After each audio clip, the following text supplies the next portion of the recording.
my aesthetic, my preference is typically fantasy RPG, and that's exactly what Dragon's Dogma 2 looks to be delivering, as well as just a massive open world. And so I thought we kind of go around, give our thoughts or what we're expecting with the game. Obviously, we have not played it yet. It is coming out this Friday, and I'd love to kind of get y'all's thoughts on, are you excited about Dragon's Dogma 2? Where do you generally fall? Is this going to be a game that you pick up? But as it relates to our previous topic, like with so many games coming out, like where does this fall? Are you going to be picking it up soon, or are you going to wait for a discount in terms of the price? Let's start with Mark. We haven't heard from you in a while.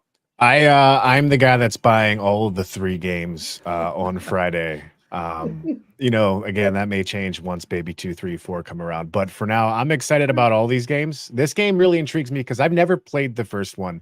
But when they re-released it on the Switch, there were a lot of people kind of in the journalism sectors saying, like, this is a game a lot of people missed out on. It was ahead of its time in a lot of ways.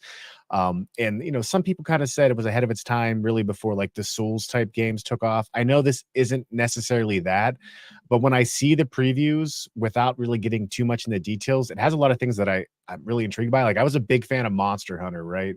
And it seems like that's kind of an aspect to the game in a lot of ways. So yeah, I'm looking forward to it. I was surprised to know that there isn't any co-op, right? But that's also sticking with the first game as well. So there's some like you can kind of create an icon in your own game and send them to a friend's game or something like that. So I'm looking forward to it. I'll try it this weekend. I don't know how much time I'm going to get into it.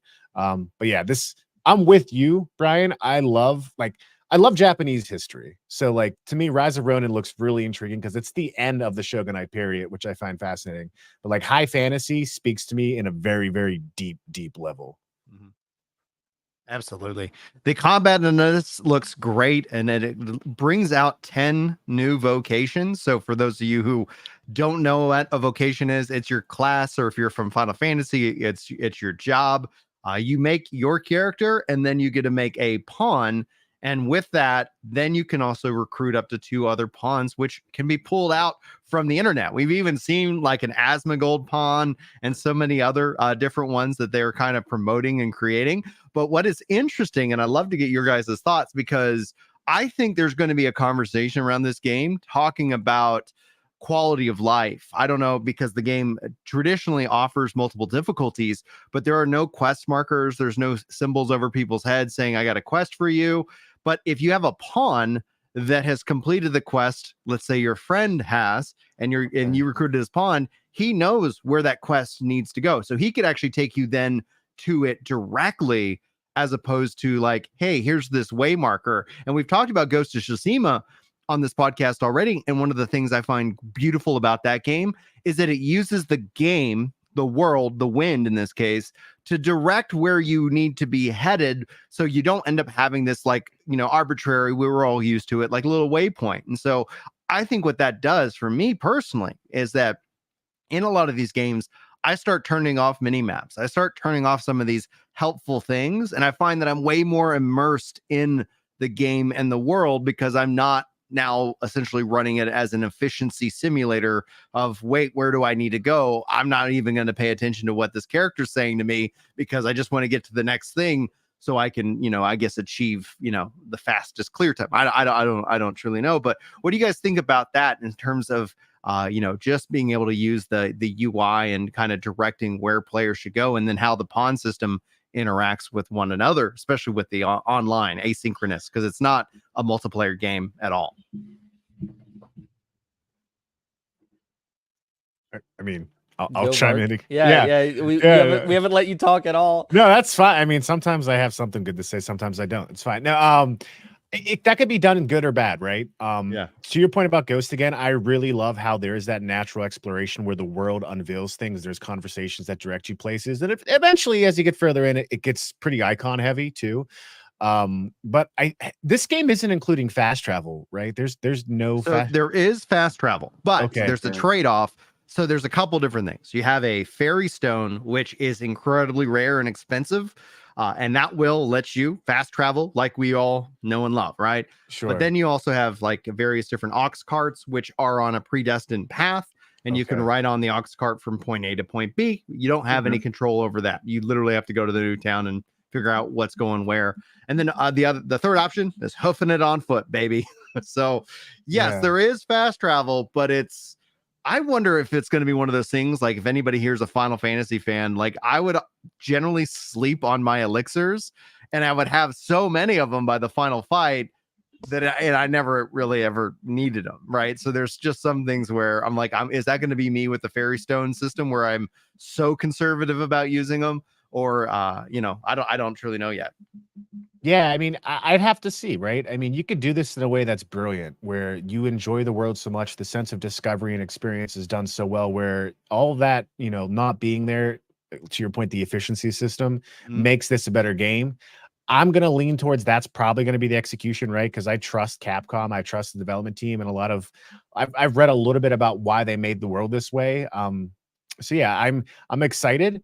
I think you could do it badly, right? We could, again, not this necessarily, but you can make it so where it's such a it's such almost like it's almost so sim heavy to where it devoids the fun out of the game, and you have to balance that, right? Even if you are intentionally going for more of a realistic experience in that sense, you still have to balance it. So yeah, I think if they do it right, this has a lot of potential. I just want to kill a giant ogre. Like I'm just watching this video right now going, this looks great. I know a lot of people are saying Rise of Ronin is, not the greatest looking game. That stuff doesn't really push me. Gameplay is what pushed me. Story is what pushed me. But this game, I mean, you're just putting daggers in that thing's head. It looks pretty fantastic. Yeah, in terms of like, I'm definitely a big high fantasy guy as well. I love The Witcher. I think it's a fantastic game, and like, so when I saw the kind of reveal trailer and all that kind of stuff, I was definitely very intrigued. I for some reason, I don't know, I have this feeling that maybe this could be this year's like Baldur's Gate 3 in a way, that it surprises people and people are like, oh, this is like, this is the game, people are sleeping on it. I think everybody wants it to be. I don't think that it will be. I think everybody wants it to be, and I think there's a difference. But yeah. Well, one of the things about that, to jump in on that point, though, is that Baldur's Gate 3, there were still people who didn't enjoy the game because they don't like turn-based combat. And even if this doesn't have that level of depth in terms of the story and all the knock-on effects of Baldur's Gate 3, like, this does give you that action combat fix. And so there could definitely be somebody who is like, oh, this is my Baldur's Gate, 3 moment, because I was wanting, more out of that game. Obviously I really enjoyed Baldur's Gate 3, but anyway, Kenneth, I didn't mean to cut you off. Go ahead. Yeah, so it's one of those things where, like, there's so many games at the moment. As I said, I still have to finish Rebirth and Like a Dragon Infinite Wealth. I've been playing that for quite a while. I'm further in that game, want to finish that. So it's definitely one where I'm going to wait and see what the reviews say. And like, if it's one of those things where it's like, you kind of need to get this now, maybe I'll pull the trigger on it. But yeah, it's definitely looks really intriguing. And I did play the first one, was it like last year? Yeah, it doesn't hold up at all because, in terms of, what was it, like a PS3 game? Indictment. Yeah, no, just in terms of purely graphically, nothing to do with the gameplay or anything. It was just like, yeah, this looks quite out of date and old. So again, if it's like that kind of gameplay, like it looks like here, in kind of updated, like 30 FPS is a bit of a bummer. That's quite a pity. I know it's only a little bit of drama, and that's generally on consoles. But what's interesting about that, to kind of highlight it, because as a content creator, I get a lot of different perspectives, and I've seen people coming out of the woodwork insisting that the PS5 and Xbox Series X are going to run it at 60 frames a second. And I go, I don't think so. And I give them links to the articles that are saying that. If that happened to be the case, awesome. But I just can't expect it. It does have 120 frames a second option, and it is currently rumored to be coming to GeForce Now. We have not gotten an official confirmation on that announcement, but that's where essentially you're going to see the frame increase being touted in this case. Yeah, I thought John Linneman of Digital Foundry already went hands-on with this, and they did. People are coping hard. It's been confirmed, hasn't it? It's basically because it not only is it 30 frames, it's not capped. And so John Linneman was saying that this basically has the Elden Ring problem, at least Elden Ring on Xbox consoles, because it ran considerably better on PlayStation, but it has the Elden Ring problem of being around that 35, like 31 to 37 type of frame rate range. And it's like, at that point, just cap your frame rate at 30, because the variance along those tiers from like 30 to almost 40 is more jarring than it just being a steady 30. And so he was very, very hopeful that there will just be a 30. I mean, that's why games were capped at 30 on previous generations for a long time. And so even on with back compat, on consoles like the Xbox Series X, unfortunately, without stuff like FPS Boost that Xbox is sort of leading the way on, some games are just stuck, locked at 30 frames per second, even if they have the capacity on new hardware to run it at 60 frames because they're uncapped. So it's kind of twofold there, in that for me personally, I think that if they don't do a 30 FPS cap for this, then it will be to the detriment. If that's not an option, at least it will be to the detriment of the gameplay experience. Because I actually played Elden Ring on both consoles, PlayStation and Xbox, because I knew I had friends that had the game in both places, and Elden Ring was just an insane cultural moment. So I was like, yeah, I'm going to buy it on both. Screw it. Play with everybody. And I was like, whatever, I don't care about the frame rate, because this is one of the games of the generation. I still stand by that. That's what it was. That's what it is. That's why people are hyped about Erdtree. And yeah, it was rough on Xbox. Elden Ring was rough on Xbox at 30, 35 frames with no cap. And From Software has notoriously bad frame pacing as well in their games.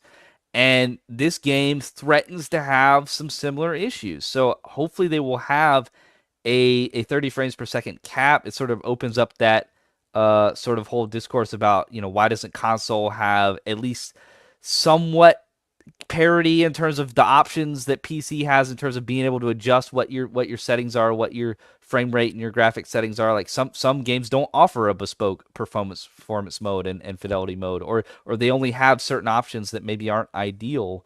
But also at the same time, for me personally, if the game is uncapped, this is a PS6 game. Because as we saw with games in the past on previous generations, now on the Series X or on the PS5, Sekiro on the PS5, 60 FPS, baby, locked. PS4 Pro was 40, 45. So it's the perfect PS5 game, Sekiro now, even though it's a PS4 game. And so with this, if they're going to leave it uncapped, or if it's going to be an option of whether you want it uncapped or not, and they're not going to lock it, that to me is like, great, awesome. I'll wait to play this on better hardware. And this is only because I'm not a PC guy. I think you and I would both agree, Brian, that the best way to play this game is going to be GeForce Now, presuming that it comes to GeForce Now. Yeah, that's becoming more and more. And obviously, like, I continue to just absolutely love it. I'm not sponsored by them in any way. That the service is so good. We need to fix that. Well, now. We've had a meeting. There has been a phone call, so we will see. If Give this man money. I don't need. It's not their affiliate or like their ambassador program. Isn't but you genuinely love them so much. You love that service. So it's like it would actually give me an additional license to connect, and I was like, I'm gonna get my wife a Logitech G Cloud if they accept me, and we're gonna run her on. Like, I'm gonna use this for hers so we can play these games together in the living room, because we thankfully have the internet that can handle it. And I get that that's still going to be an issue, but I would recommend for anybody who is just curious and you want something, because I think, to kind of call back one thought I wanted to add, is that I think it's the word uncapped that has confused some of these gamers that I'm talking to in the comments, thinking like, oh, it's going to go to 60 and then it's going to dip down. And it's like, no, they're saying they're going to hopefully get 30 and it's going to dip down, just it like will on next gen though. That's the good part about uncapped. And that's that's why I love Xbox for doing FPS Boost. PlayStation not so much, because a lot of games are like, I just found out in the wake of Suicide Squad, I was like, oh man, I want to go back and experience some of the old Arkham games, because maybe I didn't really appreciate them for as good as they were. I'm gonna go back and revisit those, and so I'm gonna play Arkham City again on my PS5 now because I've got the new hardware. But I figured out I can't patch it. I can't download the update. I've got to be offline and install the disc on the PS5 to get 60 frames, because the patch caps it.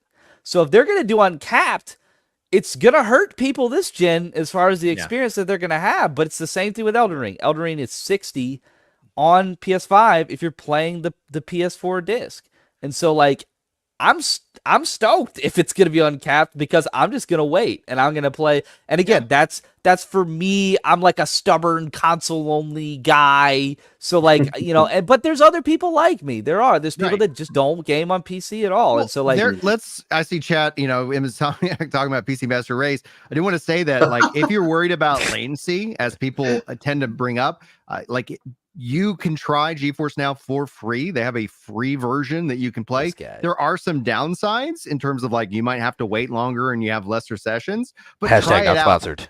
Hashtag not sponsored. But I try it out because latency isn't a problem. Like I'm playing first-person shooters, I'm playing Call of Duty, and I'm doing just fine, having a good time, and I don't have to then, so like I don't think latency is going to be I think that's a problem that's solved for some people, but you never know. So try it out, see what you think, because PC Master Race, like PC Master Race gaming is awesome, and I'm glad it exists, but they aren't mass market like something that the console is. And so when it's all said and done, like what GeForce Now gives me, it gives me the convenience that Kirk likes in consoles. I don't have to worry about drivers. I don't have to worry about things. I know the game will run. Maybe it's not going to be locked at 30 frames a second, but I know that the game has been, certified. There's a level of just like, I just want to play my game, but it gives me then the power of that 4080. It then gives me the power of the thing. So it's like, I do wonder if we're going to see a big shift in terms of that when we talk about PS6. I'm betting there's just going to be a PS6 cloud version. Like it just like, you can just stream it. We're good. Like that's what I see Sony moving to. Not even just for like I think you're talking about just like the ease of use, like on the lower tiers. But like if you want to get that more expensive, premium tier or whatever, if you're somebody that's like, oh, I don't necessarily want to pick this up on PS5 because it's got that wonky frame rate. But you don't have a super, tricked out PC or whatever with the 4090 or 3090 or whatever it is. Like, you've got like a normal, a normal rig over there, a normie rig. Yeah, like you can subscribe to that premium tier temporarily and get the bells and whistles. And I would assume this game's going to pretty much run at 60 frames, like pretty consistently. I think you can do 120 if you're using that service. Yeah. Right. So it's like, I mean, I didn't want to oversell, but like, I don't think you're going to be having any issues on that premium tier with the souped up rig that GeForce Now offers. Right. With the game running at 60 at the very least. So if you're worried about console and you're somebody unlike me who's willing to play on PC, but you don't have a super nice, newfangled bells and whistles PC, right? I would say like this is a great time to try out GeForce Now as a service for this game in particular. This game seems like, and again, it's not confirmed, but they've got the original on there, so it's kind of like stands to reason type of deal. Well, yeah, there's been some real strong suggestion, like a little tease. It's like why did the first one come to GeForce Now like only 8 months ago? Like it wasn't on there before, and then it just came like this past year. I wonder why they did that. They're like tweeting out dragons and dog, emojis. I don't know. That's great. But yeah, this seems like the perfect game to use that service for, and maybe that'll be more of a trend now because we're seeing these games, they're not really having the frame rate that we might like on our consoles. Rise of Ronin is an example of that. So, but for me, I as somebody who's firmly entrenched, stubborn console gamer, I'm gonna wait for the Digital Foundry, and then if Digital Foundry tells me it's uncapped, which again, uncapped is bad for people that want to play this on PS5 right now. They should not do that. They should have a capped option because that variance is very jarring to the eye. It doesn't feel good. Having it at 30 is much, much better. Even though it's a lower frame rate, the variance can be very disruptive of it jumping up and down. But if 30 cap is only just an option you can implement, or if they, for whatever reason, just keep it uncapped, that's just the way that it is, that's great for me because that means this will be a great PS6 game because it can jump all the way up once it's got better hardware. So I think this is just a wait for me probably because I think this is going to be, as far as the experience, this is going to be a legendary experience. Like, there's no way this game doesn't become, a hallmark in terms of people that really enjoy this genre and this type of adventure type game, like Skyrim, like Elden Ring.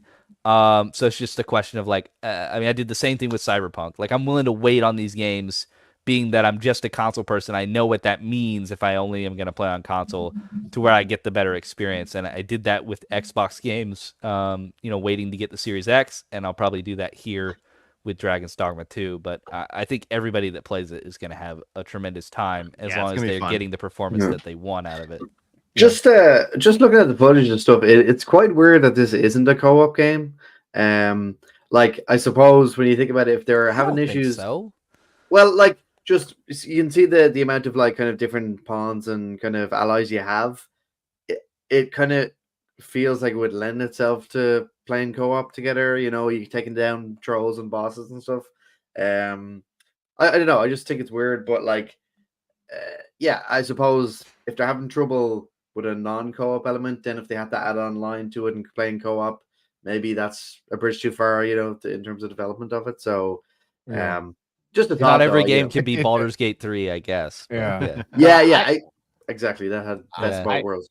I agree with you. It looks like to me like it perfectly lent itself to being a co-op game. And it doesn't mean that in the future there might not be a mode released or something like that. Like, think of Legends mode with Tsushima, like that surprised a bunch of people. That wasn't talked about. It's different in ways, but it's still that game in co-op. But I'm with you, Kirk. I'm weird. I have a nice PC with a 3090, and I do buy and play games here, but like when I play PC games, I'm like, man, I feel like I should be working because I'm at my desk. And so often I buy games for my PlayStation. Like, I said, gotta buy this on PC. Like, do not buy this for PlayStation. Don't do it. It's too Don't late. do it. Refund your pre-order, Mark. What are you doing? I'm offering perspective that's needed. Is it worth it, right? I'm gonna sit down with a 77-inch OLED and I'm gonna say, how does this game play? And I'm sensitive to frame rate, but it never really drives me. Like, gosh, I just played Princess Peach Showtime on that giant TV, and I was like, whoa, this is not like Ghost of Tsushima in terms of FPS. To your point about it being uncapped, though, that's really the issue, right? Like, when some people get upset, it's only at 30. I'm like, listen, if they design the game around that and it's optimized for that and it's a good game, then you're going to have a good experience, right? Games just got to be fun. Yeah.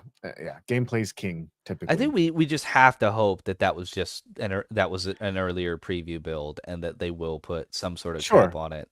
I mean, I would hate personally if it's in a patch. I guess that'd be better because then I could play it on the disc, so that'd be fine. I want them to do it where I can play it uncapped at some point, but I also want them to cap it for the people that are going to play it now, because it's going to be a worse experience if they don't cap it at all. So sure, do it in a patch, and I'll just not download the patch and play it offline on my PS6 or whatever. I don't know, but I'll play this eventually. It looks too good not to. From a DevOps perspective, you got to be thinking, right, this is a game releasing everywhere. So that means, one, they can't specifically optimize it just for one system. So there are going to be these questions they have to ask internally, like, hey, this isn't perfect quite yet, but it's good enough, if not great enough, to where people are going to enjoy it.